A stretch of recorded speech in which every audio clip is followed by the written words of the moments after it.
নমস্কার, আপনারা কেমন আছেন? আশা করি সকলেই ভালো আছেন। আজকে আমি ক্যালিগ্রাফি সম্পর্কে 2-4 লাইন বলবো। ক্যালিগ্রাফি আসলে কী?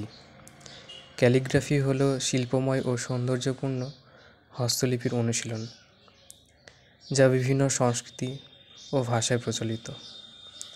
ক্যালিগ্রাফিতে প্রতিটি অক্ষরকে আমরা সমানভাবে গুরুত্ব দিয়ে লিখি, যেখানে হাতের লেখায় কিন্তু আমরা সমস্ত অক্ষর সুন্দর না হলেও চলে, কিন্তু ক্যালিগ্রাফিতে প্রত্যেকটি অক্ষর, প্রত্যেকটি স্ট্রোক অতি সুন্দর এবং অতি যত্নে লেখা হয়।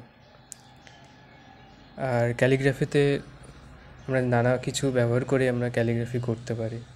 সে ক্যালিগ্রাফি পেন হোক বা কঞ্চির কলম হোক বা ব্রাশ পেন হোক, তুলি হোক, আরও অন্যান্য অনেক কিছুই রয়েছে।